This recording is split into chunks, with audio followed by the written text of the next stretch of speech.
J'ai rencontré Villard-Denis, c'est le vrai nom de Davectige, quand il était un tout jeune garçon, et très timide. Il est venu me voir à Port-au-Prince, chez moi, à Bourdon. Et nous avons passé une matinée extraordinaire à parler de poésie, à parler de Lautréamont, de Rimbaud. Il m'avait fait une très belle impression qu'il avait de l'avenir comme peintre, doublement comme peintre et comme poète. Et puis, quelques temps après, des années après, j'ai lu un éloge extraordinaire d'Alain Bosquet sur lui, après la publication de Idem, l'autre poème que je contiens pour un chef-d'œuvre. Et je classe Davectige justement dans la catégorie des Haïtiens qui ont scindé les idéologies, comme Magloire Saint-Aude, des phénomènes isolés, personnels, qui n'appartiennent à aucun passé ni à aucun avenir, qui ne sont d'aucun chaud, d'aucun froid, d'aucun haut, d'aucun bas, qui inventent leur vie, leur chemin, jusqu'à la folie, jusqu'à la défaite, n'est-ce pas? C'est le cas de Davectige. Je le tiens pour l'un des plus grands poètes de la littérature haïtienne.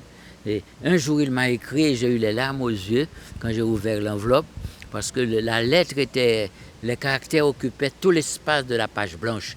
J'ai jamais vu une chose pareille, je l'ai conservé cette lettre, où c'était écrit depuis tout au début de la page, sans marge du tout, sans marge. Ça débordait de la page blanche jusqu'en bas pareil.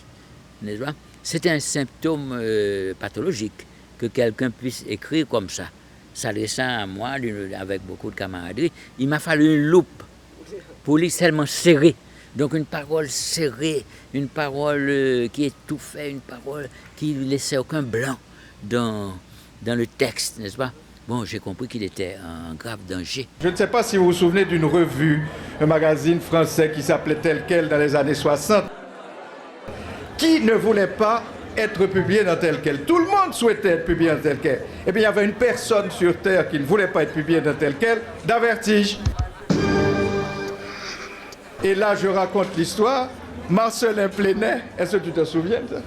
Marcelin Plénet, Dave me dit, viens à la maison, je reçois Plénet, qui veut absolument que je publie un poème dans Tel Quel, mais tu sais, le poème n'est pas prêt, je suis en train de le corriger, lui le trouve bien, moi je le trouve pas bien. Mais je dis, mais s'il le trouve bien, donne-le lui, c'est Tel Quel. Non, c'est pas encore, il faut que je le corrige, etc. Bon, Plénet arrive, nous passons l'après-midi ensemble. Plénet a failli se mettre à genoux pour supplier Dave, qui a refusé de lui donner le poème à publier dans Tel Quel. Alors voilà un aspect très original de notre ami Dave, quelqu'un qui refuse de publier dans Tel Quel, alors que Tel Quel vous supplie, lui refuse. Bon, alors ça c'est notre ami Dave.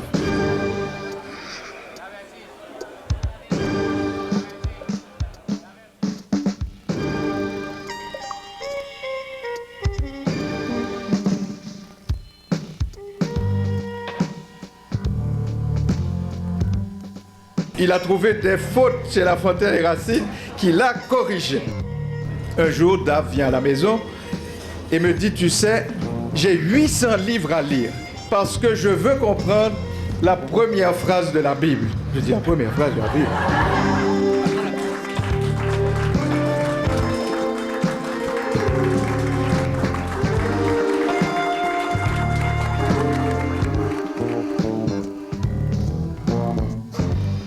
J'ai regardé dans mes archives, j'ai compté, il m'a écrit 300 lettres. Et avec une seule pensée d'aristocrate, arriver à comprendre et à remettre en question le modèle de Matique infinitésimal. Et ceci, non pas moins 1 sur moins 1 avec cadeau carré d'eau, mais en partant de seul mot qui, il m'avait dit, contenait presque toute la puissance du monde, le mot amour.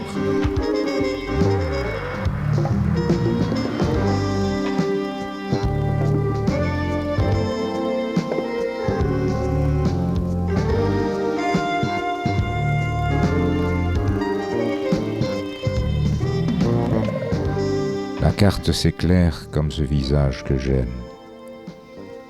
Deux miroirs recueillant les larmes du passé, et le peuple de l'aube assiégeant nos regards.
je me repais de flammes au seuil de ma faim.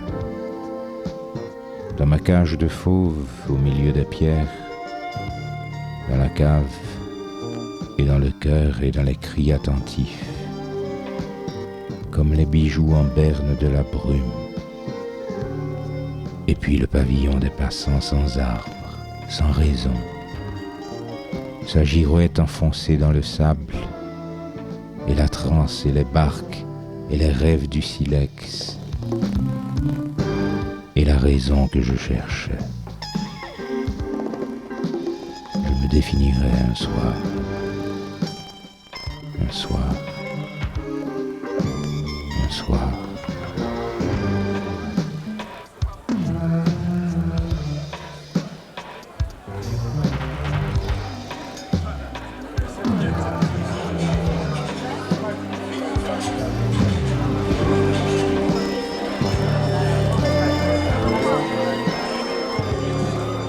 Daverty nous est revenu de Paris avec une discipline nouvelle en philosophie qui s'appelle le logicase. Je ne sais pas si il fut un temps où je le voyais chaque dimanche régulièrement. Et Daverty défendait des thèses comme la Terre n'est pas ronde mais elle est plate, que zéro conserve toujours une fraction de réalité, et que zéro n'existe pas. Alors l'histoire est celle-ci, on avait à la maison un jeune polytechnicien qui demande à Daverty de lui dire par quelle formule il avait trouvé la valeur de zéro. Et le jeune polytechnicien avait une calculatrice électronique, comme tout bon polytechnicien. Et Daverty lui a dit, tu vas commencer par inscrire zéro. Et il lui donne un certain nombre de formules à coup de pi, 3,1416, lambda, tu vois, des trucs et autres algorithmes. Et à un certain moment, il lui dit égal, le type met égal. Et j'ai vu le polytechnicien blêmir parce que, effectivement, zéro, dans la formule de Daverty, conservait quelque part une fraction de réalité. Ce que j'admire chez Daverty, c'est sa liberté. Et comme tout homme libre, il a tendance à se recroqueviller sur son secret, pour ne pas dire son génie. Merci Daverty.